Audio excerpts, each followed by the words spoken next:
보통 우리가 이제 종교개혁 그러면은 그거를 어떤 루터에 의한 초대교회 그 바울과 어거스틴으로 이어지는 복음의 본질의 회복. 예, 그래서 항상 그거를 이렇게 우리가 기독교 내부적으로 또는 교회사적 그 교회사 내부 안에서의 어떤 사건으로만 우리들이 이렇게 이해를 하지 않습니까? 이제 저는 그 오히려 종교개라는 말보다도 르네상스라는 말을 앞에 두었어요. 그래서 15세기, 16세기 그 유럽에서 나타난 유럽교에서 나타난 그 르네상스라고 하는 그 시대적인 전반적인 흐름, 그런 정신자적인, 문화사적인, 정치, 경제적인 그런 전반적인 그런 시대적인 르네상스라고 하는 큰 시대적인 변동기, 그 흐름을 그때는 뭐 지금처럼 종교와 정치, 사회, 문화가 이렇게 딱 분리된 사회가 아니기 때문에 종교개혁이라고 하는 것 자체가 독일말로도 레포마촌이었고 영어로도 리포메이션, 그냥 개혁이지 거기에 무슨 뭐 닐리전스, 리포메이션 이런 앞에도 닐리저스라는 그런 말이 안 붙지 않습니까? 우리나라에서 그걸 종교개혁이라고 하지 실제로는 그건 그냥 개혁입니다. 그러니까 이제 중세 사회가 완전히 개혁되어지고 변혁되어진 그게 이제 레포마촌 종교개혁인데, 그래서 이 종교개혁이라고 하는 것이 어떤 기독교 내부의 교회사 내부의 사건으로만 우리들이 이렇게 많이 조명을 해왔는데, 유럽 사회에서 유럽의 역사에서 15세기, 16세기 있었던 전반적인 그런 르네상스라고 하는 전반적인 그 문화적인 또 그런 사회 전반의 그런 변화, 그 틀 안에서 종교개혁을 보자는 거죠. 어떻게 보면은 거기에 이게 뭐 속했다기보다는 사실은 그 르네상스, 그 15세기, 16세기에 일어난 유럽의 전반적인 그런 그 르네상스 운동의 최종적인 마무리입니다. 예. 그런 관점에서 시대적으로 좀 더 넓은 그런 눈을 가지고 르네상스를 보자, 종교개혁을 보자. 그래서 르네상스와 종교개혁 제목을 이렇게 잡았고요. 그런데 특히 이제 그렇다고 해서 제가 이런 르네상스와 종교개혁 전반에 대해서 뭐 이 시간에 소개하는 보통 다른 교수님들이나 강사님들이 하신 그렇게는 뭐 제가 할 능력도 안 되고 또 그렇게 그런 것들을 들으려고 여러분들이 오늘 오신 것도 아니지 않습니까? 저는 이제 이런 그 르네상스와 종교개혁 이 사건들이 어떻게 그 시대의 그 건축, 또 조각, 회화 이런 그 기독교 미술 작품에 이게 어떻게 나타났는지, 그리고 또 이런 또 작품들이 또 그 시대의 르네상스, 더 나아가서는 종교개혁에도 영향을 미쳤거든요. 그러니까 그 시대의 전반적인 문화사적인, 교회사적인 흐름을 작품이 반영하고 있고, 또 더 나아가서는 이 작가들이라고 하는 게 그 시대의 어떤 분명히 어떤 어느 한 작품은 그 시대와 무관하게 완전히 그걸 떼어놓고 볼 수는 없습니다. 분명히 시대의 산물이죠. 그러나 또 이 작가들이라고 하는 분들이 항상 그 시대의 어떤 흐름이나 조류를 반영만 하는 분들이 또 아니거든요. 어떻게 보면은 신학자들보다, 철학자들보다, 이런 사상가들보다도 오히려 더 먼저 새로운 시대를 감지하고 그걸 느끼고 그걸 작품으로 표현해냅니다. 그래서 이제 그런 것들이 또 그런 작품들이 실제로 이런 그 머릿속으로 이렇게 생각하고 글 쓰고 이런 분들한테 또 영향을 미쳐요. 네. 그래서 실제로 어떤 조금 좀 이것을 폭넓게 얘기를 하자면은 이런 어떤 정신사적인, 사상사적인 그런 것들이 눈에 보이는 시각적인 조형물로서 작품에 나타났고, 그리고 또 이 작품이 실제로 사람들의 사상과 이념, 오늘 우리의 관심사인 교회의 신학이라든지 교회의 가르침에 또 영향을 줬다는 거죠. 서로 간에 상호 간에 그런 상관관계, 상호 간에 그 영향을 주고 받으면서 이렇게 이제 전개가 된 게 미술사입니다. 그래서 저는 그 르네상스와 종교개혁, 그런데 그것을 기독교 미술사적인 그런 관점에서 조명을 하겠다. 일단 지금 제가 제목을 설명을 드렸고요. 그 다음에 지금 오늘 좀 환경이 굉장히 안 좋아서 많이 못 보여드릴 것 같아요. 이런 그림을 제가 직접 못한, 그래도 하는 데까지 해보겠습니다. 자, 이 앞에 보시면은 이 모자를 쓴 분이 누구죠? 마르틴 루터지 않습니까? 지금 이 복장은 그 루터의 초상화를 루카스 크라나크라고 하는 루터의 친구 화가가 많이 남겼는데, 그 중에서도 요거는 지금 그 박사학위 가운을 입고요. 그 박사 모자를 쓴, 박사 목을 쓴 그 루터의 모습입니다. 지금 이게 그 박사 학위를 받고 비텐베르크 대학에서 교수로 재직을 할 때 뭐 항상 이렇게 강의할 때 이 복장으로 하는 건 아니고, 우리나라도 무슨 뭐 졸업식이나 특별할 때만 교수님들이 이렇게 박사모를 쓰고 박사 후드를 두고 그러잖아요. 지금 바로 그런 모습입니다. 그래서 루터의 지금 지금 다시 아까 보세요. 그래서 내년도가 2017년 종교개혁 500주년이지 않습니까? 그래서 지금 독일 개신교회에서 종교개혁 500주년을 앞두고 아주 이 준비가 엄청난데, 우리처럼 내년이 이제 종교개혁 500주년, 내년에 그냥 모든 행사를 몰아서 하는 게 아니고요. 독일 사람들은 루터 데카데, 영어로 하면 루터 디케이드, 그러니까 루터 10년.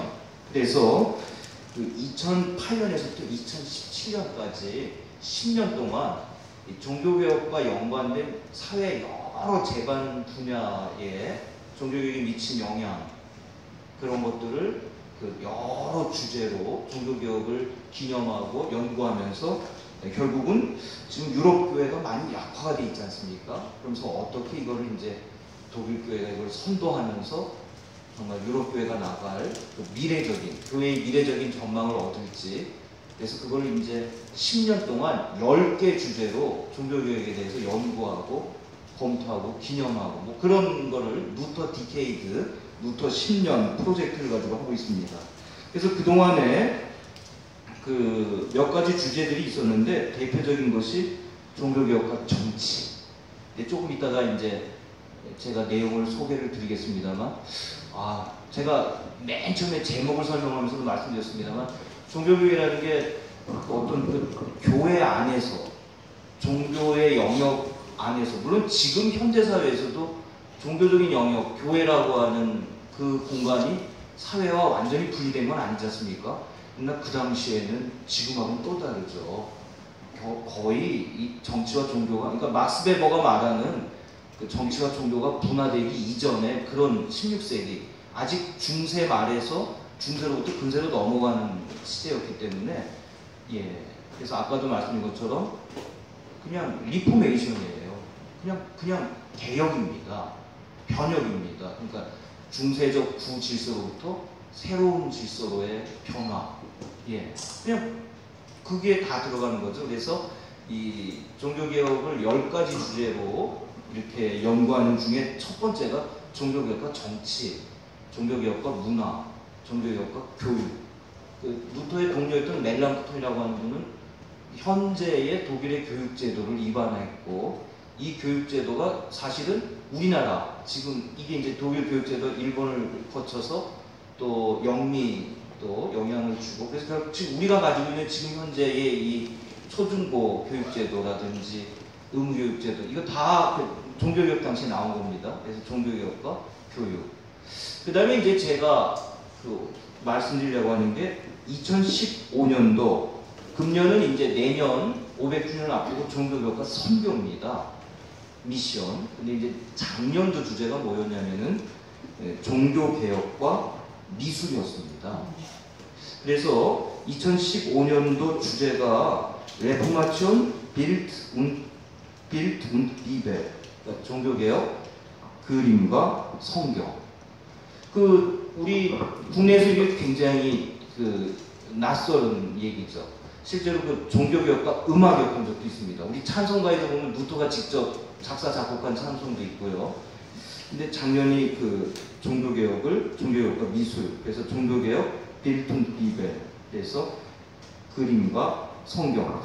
왜 그랬냐는 거죠. 실제로 루터가 그 종교개혁을 성공하고 전 유럽에 확산시킨데 우리 한국에 많이 알려져 있는 게 그 구텐베르크의 그 금속 활자, 그 인쇄술을 통해서 루터가 번역한 성경, 또 루터가 저술한 신학 저술물이 삽시간에 온 유럽에 퍼져나갔다. 그걸 통해서 많은 독자층, 지지층으로 확보를 했다. 이제 그런 얘기들 하지 않습니까?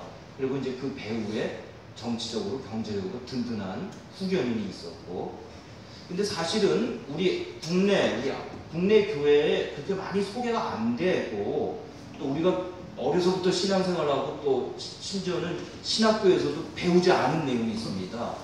이 루터라고 하는 분은 그 종교개혁을 하면서 제일 중요한 거를 말씀을 직접 읽게 성경을 번역을 했지 않습니까? 그래서 여기서도 지금 보면은 am Anfang war das Wort, 그 am Anfang 처음에 das Wort, 또 word, 말씀이 있었다잖아요. 근데 요거를 이제 조금 좀 그 세련되게 번역을 하면은 태초에 말씀이 있었다, 그렇게 되는 겁니다. 그러니까 요한복음에 보면은 태초에 말씀이 있었느니라. 그리고 또 이걸 이제 마틴 부거라고 하는 분은 요거를 태초에 관계가 있었다, 이렇게 해석을 하지 않습니까? 그래서 이 종교개혁 제일 중요한 게 결국 말씀의 강조, 말씀의 회복이잖아요. 그래서 루터가 말한 이 말씀, das Wort, 그래서 여기서부터 종교개혁의 가장 핵심이다. 그래서 루터 500주년 종교개혁을 하면서 요 밑에 요건 좀 안 보이게. 예. 루터 500주년을 기념하면서 이 독일교에서 이렇게 포스터를 만드는데 정말 여러 가지 상징과 노고를 사용할 수 있는데 다른 걸 다 제외하고 한마디로 뭘 했냐면은 태초에 말씀이 있었다. 그러니까 이제 종교개혁은 말씀의 회복이라는 거죠. 하나님의 말씀. 그런데 이 말씀을 그 말씀 중심의 신학이기 때문에 결국 말씀을 번역하는 일을, 성경 번역을 루터가 창념을 했고, 그리고 그게 이제 금속활자로 인쇄가 됐다. 사람들이 실제로 읽었고, 또 루터의 뭐 주요 종교개혁 3대 신학 저술이라든지 그런 것들 사람들이 이런 구텐베르크 인쇄술에서 직접 눈으로 읽었다는 거죠. 근데 문제는 루터는 그 1522년 9월에 그 아이즈나흐의 그 마르트북 성에서 숨어서 성경을 번역하면서 신약 성경을 먼저 번역합니다. 1522년 9월에 번역했다 그래서 제템버 테스타멘트, 9월 성서라고 부릅니다. 이 최초의 신약 성경 번역을 출판하면서 거기다가 21개의 목판화를 수록을 합니다. 성경에 나오는 이야기들을 이렇게 판화로 이렇게 그거를 이렇게 표현해서 그 성경을 인쇄를 하면서 거기에다가 21개 그림을 넣었다는 거죠. 그리고 나서 이제 1534년에 넘겨주세요. 여기 이제 1534년에 나온 최초의 신구약 완역 성서거든요. 여기에다가는 123면의 채색 사파를 넣습니다. 그러니까 그냥 목판하면 어떻게 돼요? 흑백이지 않습니까? 그게 아니라 컬러풀하게 거기다가 이렇게 그림을 넣었다고 하는 거죠. 그림을 그냥 넣은 게 아니라 루터가 그 화가 그 자기 동료 친구였던 루카스 프라나크라고 하는 분을 불러서 같이 앉아서 요 내용을 어떻게 그림으로 표현하면 좋겠냐, 어떻게 하면 이 성경에 있는 이 말씀을 시각적으로 그냥 한마디로, 그렇다고 해서 그걸 왜곡하거나 그러지 않고 이걸 한마디로 담아서 전달할 수 있겠느냐, 그거를 면밀하게 검토를 하면서 의논하면서 그러면서 이제 같이 공동 작업을 했습니다. 실제로 이 루카스 프라나크라고 하는 화가는 루터하고 굉장히 친한 친구였고요. 또 독일 그 르네상스 그 3대 화가 중에 하나다, 그렇게 보통 미술사에서 평가를 하죠. 우리가 많이 들어보신 뭐 마티아스 그리네발트라든지 또는 알프렉스 듀러, 그다음에 세 번째가 바로 이 루카스 크라나크. 이 성경에 보면 루카스 크라나크의 그림이 많이 실려 있습니다. 제가 무거워서 못 들고 왔는데 1534년 번역된 성경을 그대로 사진을 찍은 그 성경책이 이제 있어요. 그걸 제가 굉장히 좀 비싼 돈을 주고 구입을 했는데, 제가 그 성경, 물론 이제 그 1534년판이 아니죠. 그거를 그대로 이렇게 사진을 찍어서 책으로 묶어낸 그 성경책을 구입을 한 다음에 이렇게 제가 이렇게 안고 있었어요. 오랫동안 안고 누워 있었습니다. 믿음을 가진 분들은 지금 제가 왜 그랬는지 이해가 되시죠? 그게 인류 최초로 루터가 라틴어 성경에서, 물론 한국말이 아니고 독일말이지만 신구약을 번역을 한 거죠. 신구약 전체를. 그런데 거기에 지금 말씀드린 것처럼 123년에 그림이 들어갔다. 성경뿐만이 아니라 우리들이 잘 알고 있는 루터의 독일 크리스천 귀족에게, 또는 교회의 바벨론 포로기, 크리스천의 자유, 뭐 여기 보니까 신학 교수님들 너무나도 우리가 잘 알고 있는 논문들 있지 않습니까? 우리 그런 논문 내용에 대해서 신학교 때 많이 공부도 하고 그랬는데, 그 논문의 앞에 표지라든지 그 논문 안의 내용에 역시 그림을 넣은 겁니다. 루터는 왜 그랬을까?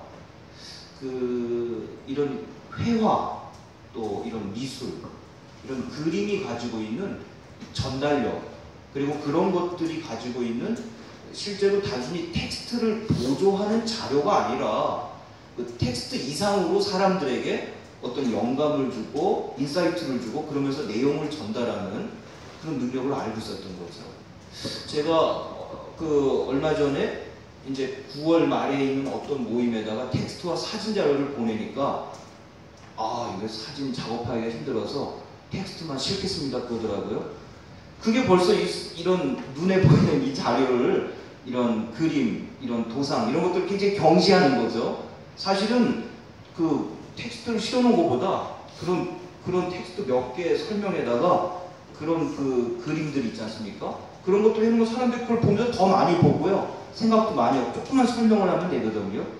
그런 교육적인 효과를 루터는 잘 알고 있었던 것입니다. 근데 사실은 이것은 이미 6세기 말 가톨릭교회 그레고리 대교황이 글을 읽을 수 있는 사람에게 책이 하는 역할을, 그림은 글을 읽을 줄 모르는 사람에게 한다. 그레고리 교황이 아주 유명한 가르침입니다. 그때부터 이제 글을 모르는 사람에게, 실제로 글을 읽은 사람이 책을 통해서 얻는 것처럼 그림이나 이런 회화, 이런 조각, 이런 것들이 그런 어떤 전달, 그런 교육 효과가 있다. 그래서 그레고리 교황의 그런 어떤 선언이 있고 나서 거기서부터 아주 비약적으로 서구교회의 일반 우리들이 알고 있는 기독교 미술이 발전을 한 것입니다.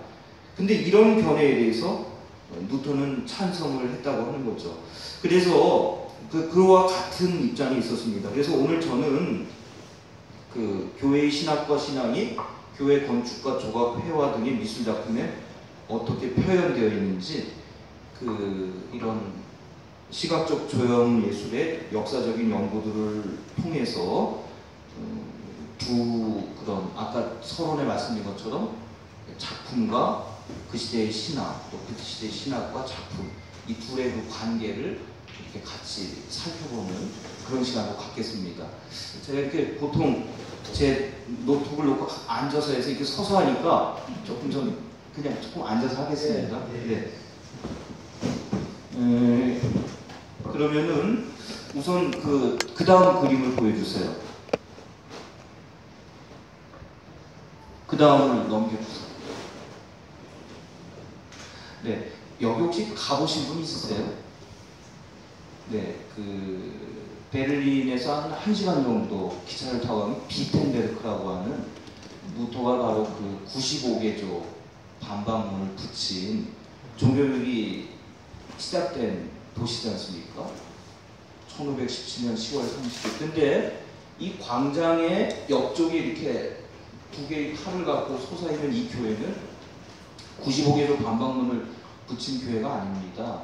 95개조 반박, 95개조 태제를 붙인 교회는 루터가 당시 그 비텐베르크 대학의 그 성경학 교수였거든요. 그러니까 대학 교수니까 대학 교수에게 제일 익숙한 데가 어디입니까? 대학 채플이죠. 바로 그 95개조 반박문을 붙인 교회는 루터가 성경학 교수로 있었던 비텐베르크 대학의 대학교회였습니다.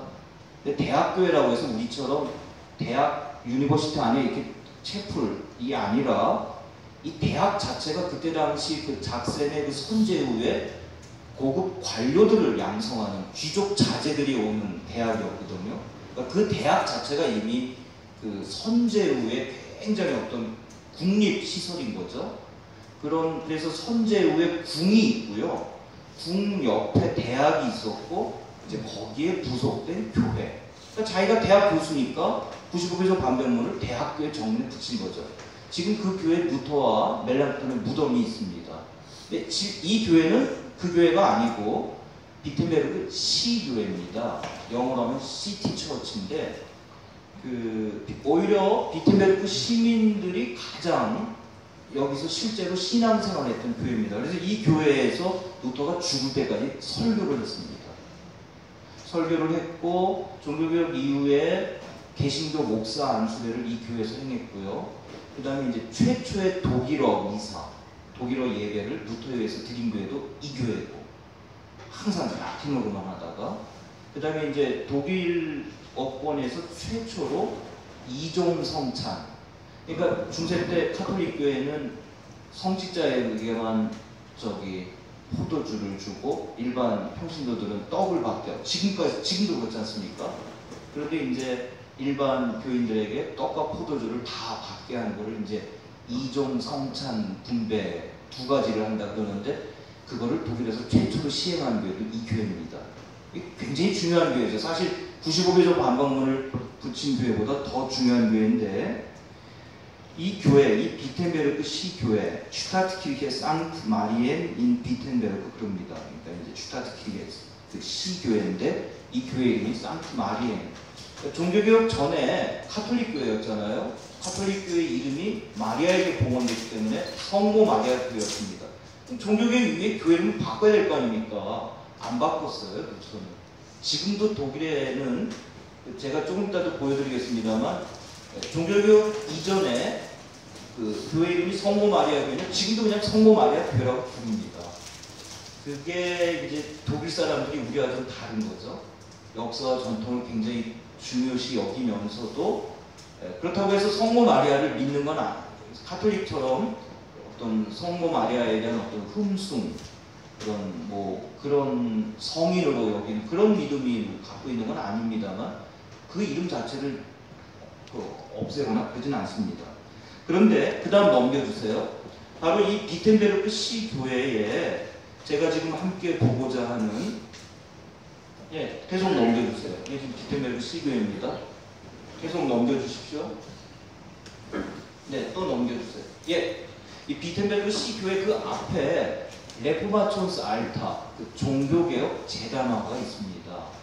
그러니까 이 종교개혁의 신학적인 내용을 그림으로 표현해서 담았습니다. 그런데 이 비텐베르크 시교회의 종교개혁 재단화가 봉헌된 날, 우리도 왜 그 교회를 건축하면 봉헌 예식을 하지 않습니까? 그리고 또 오르간이라든지 이런 것들이 교회에 들어오면은 우리가 이제 봉헌 예식을 하잖아요. 이 재단화가 이 비텐베르크 시교회에 봉헌된 날이 1547년 4월 27일이었습니다. 정확하게 기록에 남아있어요. 근데 이 날은 그 종교개혁 역사에서 특별한 의미를 지닙니다. 좀 앞으로 한번 가실까요? 다시? 네. 왜냐면은 1547년 한 해 전부터 가톨릭 지배자인 신성 로마족의 칼 5세 황제 진영과 종교개혁을 수용한 개신교 제후 진영 간의 슈말칼덴 전쟁이 독일 남쪽에서부터 시작됐습니다. 점점 북쪽으로 올라오는데 계속 개신교 쪽에 불리하게 전개가 됐습니다. 그러다가 마침내 작센 튜링겐 지역에 전선이 북상하더니 급기야는 엘베 강변의 뮬베르크 전투에서 개신교군이 패배를 했습니다. 그래서 작센의 선조였던 지금 이 세 명 중에 제일 끝에 그쪽에서 보면은 어느 쪽이지? 왼쪽인가요? 네, 제일 끝에 이분이 그 작센의 선제후 요한 프리드리히 용맹공입니다. 왜 용맹공이라고 이름을 붙였냐면은 그로스 뮤티게, 그러니까 아주 큰 용기가 있는 전쟁을, 이 종교개혁을 위해서 전쟁을 많이 수행을 하는 분입니다. 우리도 뭐 충무공 그러지 않습니까? 근데 이분이 결국은 황제군에 의해서, 즉 카톨릭 진영의 군대에 의해서 포로가 됩니다. 그리고 사형 판결을 했습니다. 근데 겨우 사형 판결은 모면했지만 신성 로마 제국 황제의 그 선거권을 박탈당하고 영토도 빼앗겨서 축소가 되는 그런 일이 벌어집니다. 이 제일 이쪽에 있는 사람이 누구냐면 그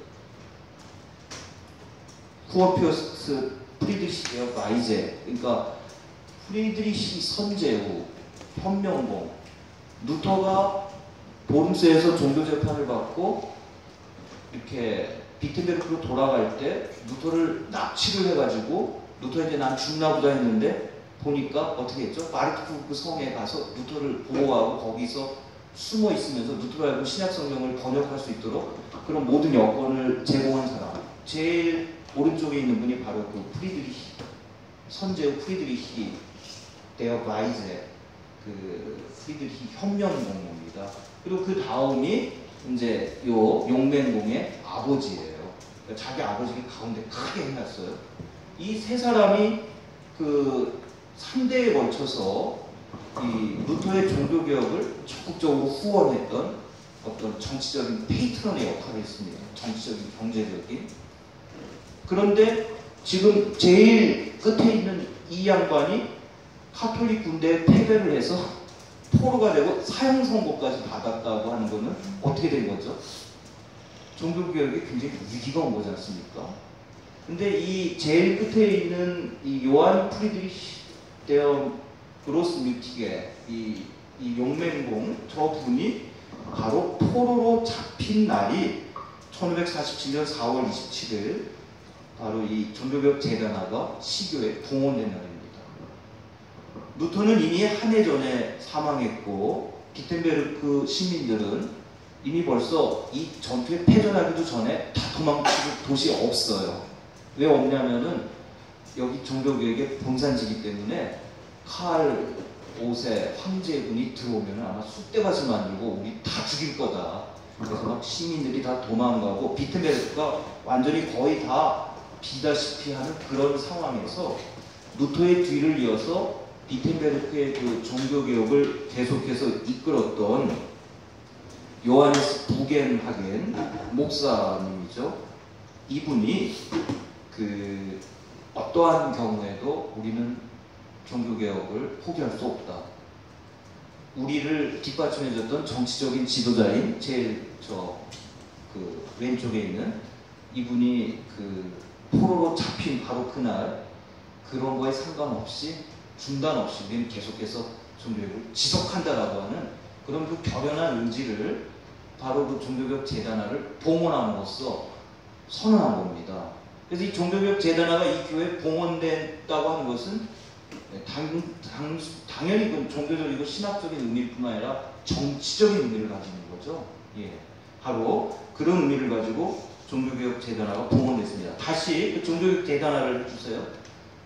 네, 이 재단화는 그 중세 가톨릭 교회에서 보통 재단화로 봉헌됐던 전통적인 세폭 재단화의 형식을 갖고 있습니다. 세폭 재단화라고 하는 것은 지금 하나, 둘, 셋이잖아요. 그래서 요거를 이 날개를 이렇게 덮을 수가 있습니다. 그러면 이 재단화가 닫혀 있을 때와 열려 있을 때가 다르죠. 이건 지금 열려 있을 때의 모습인데 또 이렇게 닫혀 있을 때는 또 그 겉에다가 또 그림을 그렸습니다. 그래서 이 재단화가 닫혔을 때, 그게 보통 때입니다. 그리고 특별한 퀘스트, 그러니까 특별한 어떤 교회력의 절기 때만 제단화를 여는, 그리고 어떤 때는 제단화를 계속 열고 닫고 해서 그 안으로 계속 들어가서 세면 이렇게 삼격으로 그렇게 돼 있기도 합니다. 이건 그냥 단순하게 세포로만 되어 있고요. 그리고 이 제단화는 이렇게 열렸는데 닫힌 적이 없습니다. 왜 그러냐면은 이 가운데 있는 부분은 아버지 때 이미 1530년대에 완성이 됐고요. 그리고 이 좌우와 맨 밑에 있는 부분은 1540년대에 나중에 추가적으로 붙였어요. 그러니까 가운데 이미 중앙 패널이 완성이 됐는데 나중에 붙였으니까 다시 이걸 뭐 닫고 엮고 그런 목적으로 만든 건 아니라는 거죠. 그러니까 이게 어쨌든 중세 카톨릭 교회에서 제단화로 표현했던 신앙의 내용과 신학적인 내용을 제단화로 표현을 했는데, 종교개혁의 신학을 또 이 제단화의 형식으로 담았다고 하는 것은 많은 의미가 있죠. 그러니까 우리가 보통 생활할 때 이런 르네상스나 종교개혁 보면 중세와의 완전한 단절을 생각하지 않습니까?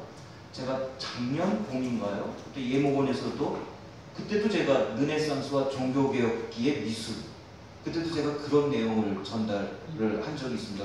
거기 오셨던 분이 몇 분 계시네요. 대부분이 지금 오늘 처음 오셨는데, 그렇다고 제가 그걸 지금 반복할 수는 없습니다. 간략히 요약을 드리자면은, 보통 우리가 르네상스 그러면은 이건 중세와의 완전한 단절, 절연, 그렇게 많이 생각을 하셨습니까? 그런 건 아니고 중세 때부터 있었던 그 13세기 때부터 누적돼 왔던 어떤 새로운 사회로의 이행, 그런 염원들, 이런 것들이 이제 서서히 있으면서 그런 것들이 축적된 거를 바탕으로 해서 르네상스가 나타났다고 하는 거죠. 종교개혁은 어떻게 봐야 될까? 그것도 역시 마찬가지입니다. 예, 보통 그 루터 앞에 선 종교개혁자들 있지 않습니까? 뭐 위클리프라든지, 아니면은 그 체코의 얀 후스라든지, 아니면 저 피렌체의 그 사보나놀라라든지, 또는 왈도, 이런 분들이 그 루터와 같은 생각을 갖고 있었어요. 이런 많은 그 선 종교개혁자들의 이런 희생과 헌신. 근데 이제 이분들은 여러 가지 면에서 타이밍이 안 맞은 거죠.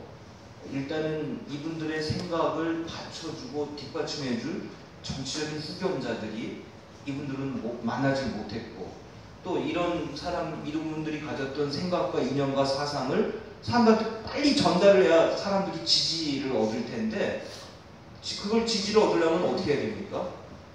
사람들을 다 많고 연설할 수는 없으니까, 오늘날처럼 무슨 인터넷이나 이런 게 아니고, 그때 당시에는 어떻게 했습니까?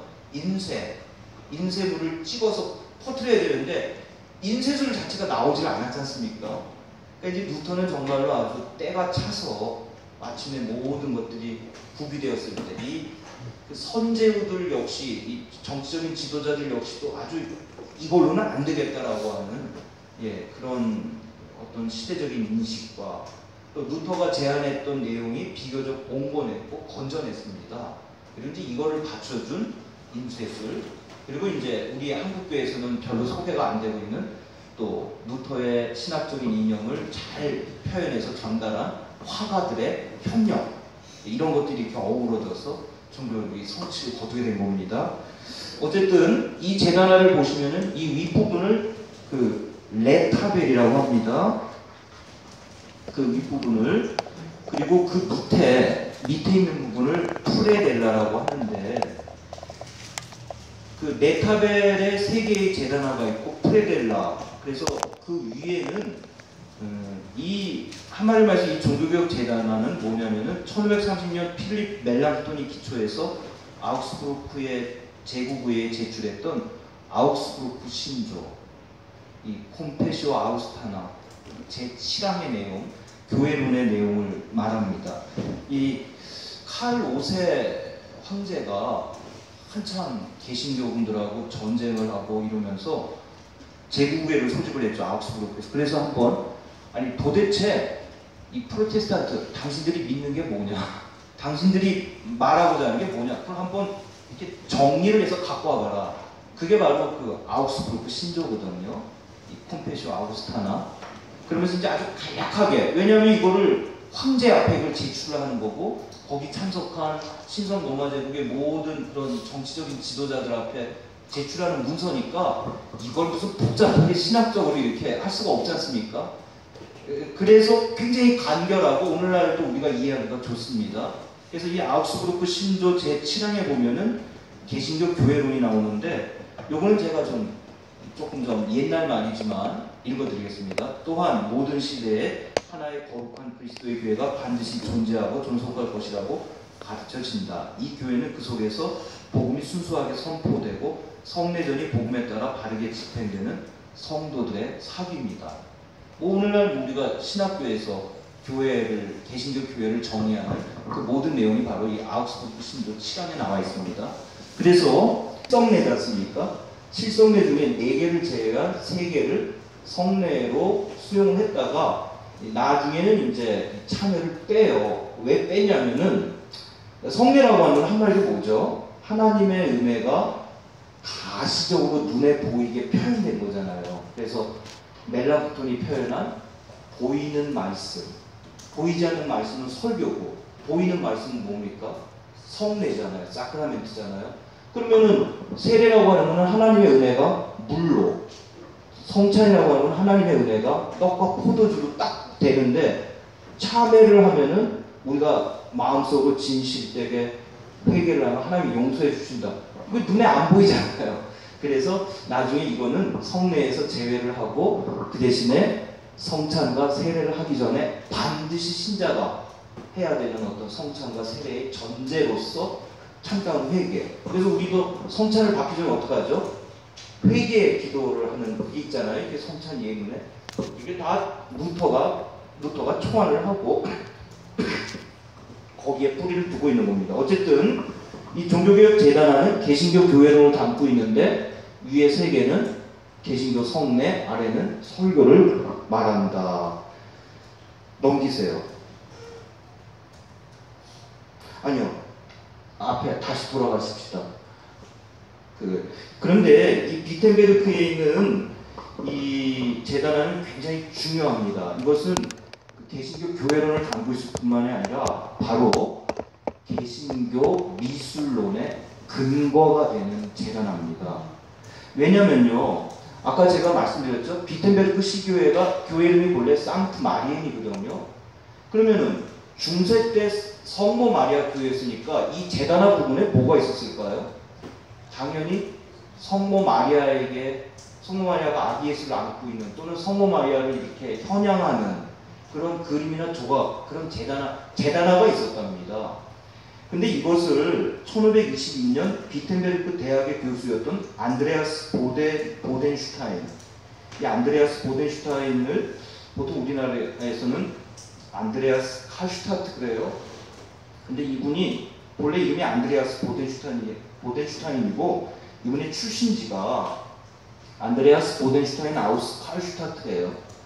칼슈타트 출신의 안드레아스 보덴슈타인이라는 루터의 동료였는데, 루터가 그 보름스에 갔다가 바르트국에서 사냥꾼 목장으로 변장을 하고 성경을 번역을 하고 있는 동안에, 루터가 없는 사이에 이 안드레아스 보덴슈타인이 종교개혁을 전개하는데, 굉장히 급진적으로 전개하는데 어떤 얘기를 하냐면은 성상 파괴를 합니다. 그 도시에 있는 교회에, 옛날 가톨릭 교회에 걸려있었던 모든 그림과 조각들을 다 파괴하고, 이거는 우리 개신교에 필요하지 않다. 이제 그런 입장을 전개를 합니다. 뭐 이것만 가지고도 한 1시간 얘기를 할 수 있는데, 근데 이 얘기를 듣고는, 그러니까 지금 이 비텐베르크 시교회가 본래 성모 마리아 교회였으니까 이 교회에 당연히 뭐가 있었죠? 성모 마리아 재단화가 있었지 않습니까? 당연히 이걸 파괴를 시켰죠. 근데 루터가 이 얘기를 듣고는 놀래가지고 바르트국에 숨어 있다가 비텐베르크를 몰래 방문합니다. 사냥꾼 복장을 한 그대로 방문을 해서는 몇 번에 걸쳐서 설교를 하면서 여러 가지 내용을 통해서 이 아주 급진적인 이 개혁운동을 수습을 하는데, 그러면서 여기서 이런 제가나라든지 그림이라든지 미술이라든지 이것 자체가 우상이 되는 게 아니다.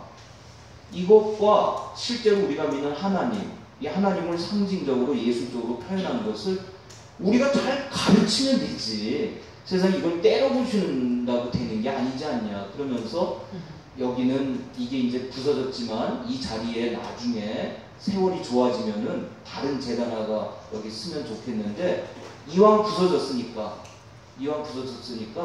예수 그리스도와 사도들이 나누는 그 성찬식을 행하는 성찬이 담겨있는 제단화가 이 자리에 그려졌으면 좋겠다, 이런 얘기를 루터가 합니다. 그래서 나중에 이런 모든 사태가 수습된 다음에 루카스 크라나크가, 아까 거기 보세요. 다시 그 제단화로 넘겨주세요. 예, 가운데 부분에 성찬을 담은 거죠.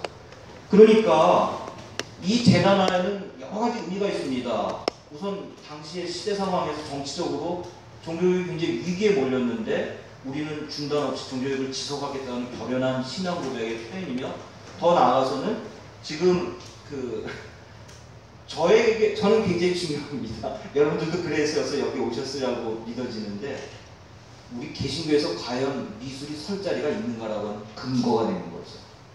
왜요? 그거를 루터의 동료들이 루터가 없을 때 다 때려 부셨는데, 루터가 와서는 그걸 수습을 하고는 여기에 그 대신에 그러면 이왕 부서졌으니까 성모 마리아상이 아닌 성찬 모습을 담은 제단화가 여기 놓였으면 좋겠다. 바로 그거죠. 이게 뭐예요? 우리 개신교, 우리 프로테스탄트에서 미술이라고 하는 것을 우리가 어떻게 볼 것이며, 계속해서 우리가 이것을 어떻게 이어갈지에 독일말로 그룬트라게 근거가 되는 제단화예요. 그런 의미가 있습니다. 그래서 성서에 기초한 그리스도인의 자유, 크리스천의 자유로서의 미술, 제가 이거를 크리스천의 자유로서의 미술이라고 표현한 것은, 그거는 우리가 강제하거나 절대 된다 안 된다 영역이 아니라 크리스천이 자기 양심과 신앙에 의해서 자유롭게 선택할 수 있는 영역이라는 거죠. 그런 미술, 신앙교육의 미디어, 교육적 기능을 지닌 미술, 또 선교적인 역할을 하는 그런 미술을 수용하는 내용이 포함된 설교를 통해 상황을 수습하고 이후 개신교 미술의 길을 열었다. 1530년 루터는 제단화의 주제로 주의 만찬을 그릴 것을 제안했는데, 이때 이미 종교적 제단화의 중앙 부분이 대 루카스 크라나크에 의해 제작된 것으로 알려져 있습니다. 이 대 루카스 크라나크라고 하는 분은 어떤 분이냐면은, 이 그림을 그린 화가인데, 제 랩탑을 제가 직접 사용하면 그분 이렇게 그림 얼굴도 보여드리고 볼 수가 있는데, 1470년 오버프랑텐 지역의 크로나크라고 하는 마을에서 태어났고요. 아버지 화가 한스 몰러의 장남으로 태어났습니다. 아버지의 성은 몰러예요, 몰러. 그런데 출신지가 크로나크이기 때문에 나중에 이름이 크라나크, 그렇게 불려진 거죠. 그리고 그 앞에 있는 루카스라고 하는 이름은 누가를 독일식으로 발음한 건데, 누가는 중세 때 화가들의 성인이었습니다. 그 아버지가 자기 장남을 낳으면서, 조그만한 마을의 화가니까 아들을 낳으면서 중세 화가들의 수호성인이었던 루카스 사도의 이름을 붙이면서 뭐를 바란 거죠? 너는 나처럼 이렇게 조그만한 마을에 이렇게 있지 말고 너는 아주 유명한 화가가 됐으면 좋겠다. 하나님 나라를 위해서 귀 쓰였으면 좋겠다는데, 정말 아버지의 소망대로 그렇게 쓰인 화가가 된 거죠. 그래서 그는 아버지 공방에서 도제 수업을 마치고 1500년경 고향을 떠나 남독 지역에 체류하다가 1502년 비인에 도착해서 풍경화가를 주로 그리는 풍경화가 됩니다. 그래서 이게 이제 그때 당시에 그 도나우 화파의 화풍하고 연결이 되는데, 거기 있다가 프리드리히 데어 바이제, 루터를 구출하고 루터로 하여금 성경을 번역하도록 피신처를 제공한 이 사람이 크라나크를 불러요. 그러니까 루터보다 먼저 프리드리히 데어 바이제의 비텐베르크의 궁정화가가 됩니다. 근데 거기에서 이제 나중에 이 비텐베르크 대학 교수로 온 루터와 만나서 친구가 됩니다.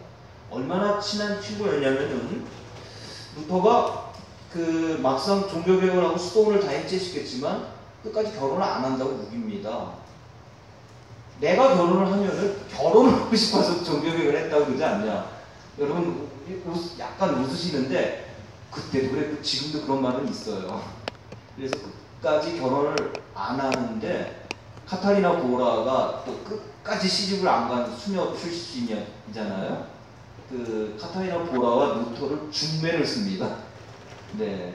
그리고 실제로 루터가 그 바르트북 성에 있다가 비텐베르크에 사태를 수습하게 왔을 때 사냥꾼 모습으로 왔는데 아무데나 눈에 띌 수가 없잖아요. 근데 크라낙 집에 가서 하룻밤 묵었습니다. 그럴 정도로 굉장히 친한 사이였습니다. 그래서 이 크라나크는 그 종교개혁 신학을 회화 언어로 번역한 율법과 은혜, 종교개혁 재단화, 신구약 완역 성경의 그 124년의 성경 사파, 그게 바로 이 종교개혁 재단화를 그리는 화가 그렸고요. 루터, 멜랑톤의 초상화 등 그 다수의 기념비적인 크라나크 종교개혁 미술을 일으켰다. 그래서 이 크라나크가 비텐베르크에 갖고 있었던 그 공방을 요즘 그렇게 말을 해요. 지금 현재 종교개혁 회화 제작소다. 말 베크슈타트데어 레포마초. 그러니까 종교개혁자들이 종교개혁 신학을 어떤 것들을 구상하고 저술을 하지 않습니까? 그럼 그거를 바로 그림으로 바꿔 번역을 해서 이런 그림이 출판이 되고 사람들에게 보급시킨 그 역할을 루카스 크라나크가 했다고 하는 거죠. 그런데 그의 큰아들이 죽고 아버지와 같은 이름을 가진 루카스 크라나크, 우리말로는 소 루카스 크라나크라고 합니다. 이 아들이 1550년부터 공방의 책임자가 되는데 이거는 아까 1947년이라고 했잖아요. 그러니까 이건 아버지와